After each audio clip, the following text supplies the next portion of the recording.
வணக்கம் நண்பர்களே. உங்களுடைய கால்களை பலமாக வைத்துக்கொள்ள என்ன செய்யணும்? கால்களை பலமாக வச்சுக்கணுன்னா 5 விஷயம் செய்யணுங்க. ஒன்று பார்த்தீங்கன்னா, உங்களுடைய நடைப்பயிற்சி. அந்த காலத்தில் நம்ம முன்னோர்கள் பயன்படுத்திய மிகப்பெரிய ஆயுதம் நடைப்பயிற்சி. அவங்க தொடர்ந்து நடந்துகிட்டே இருந்தாங்க. 100 வருஷம் கால்கள் நடந்துகிட்டே இருந்தது. அவங்களுடைய கால்கள் அவங்களுக்கு ஒரு சொத்து மாதிரி இருந்தது. அதே தான் இப்போ ஏன்னா கால்களுக்கு வரக்கூடிய அத்தனை பிரச்சனைகளுக்கும் காரணம் நடைப்பயிற்சி குறைந்தது தான்.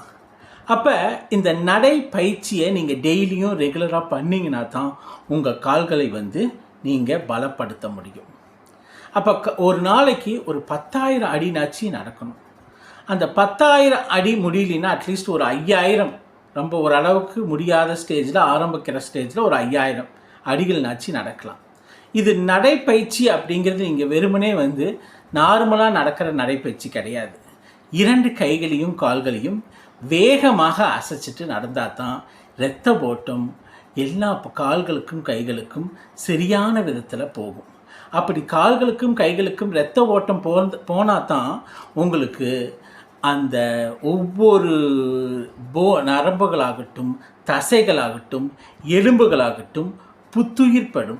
திசுக்களுக்கு ரத்தம் போய் சேரும்.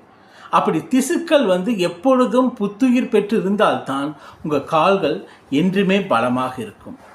இது மட்டும் இல்லாமல் நீங்கள் நடக்கும்போது முடிஞ்ச அளவுக்கு உங்கள் கால்களை சூரிய ஒளியில் எக்ஸ்போஸ் பண்ணுற மாதிரி, அதாவது சூரிய ஒளியில் படுற மாதிரி நடங்க.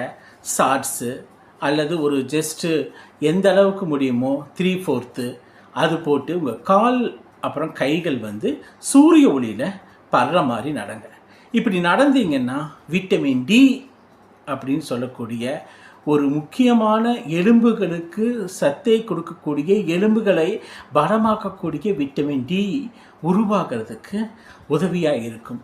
அது சூரிய ஒளி நம்ம ஸ்கின்ல படும்போது தான் நடக்கும். ஸோ 2வது சூரிய ஒளி, அது விட்டமின் டி நமக்கு கிடைக்க உதவுது. அப்போ நம்ம ஸ்கின்ல எவ்வளவு தூரம் விட்டமின் டி உருவாக்குறதுக்கு சூரிய ஒளி படுதோ அந்த அளவுக்கு நல்லது. அது உங்கள் கால்களை பலமாக்கும், பலமடைய செய்யும். இது தொடர்ந்து அந்த காலத்தில் எல்லாம் சூரிய ஒளியில் அதிகமாக இருந்ததுனால்தான் கால்கள் பலமடைந்தது. இப்போ நம்ம வீட்டுக்குள்ளேயே இருக்கிறதுனால கால்கள் சீக்கிரம் பலவீனம் அடையுது. ஏன்னா விட்டமின் டி அதிகமாக கிடைக்கிறதில்ல.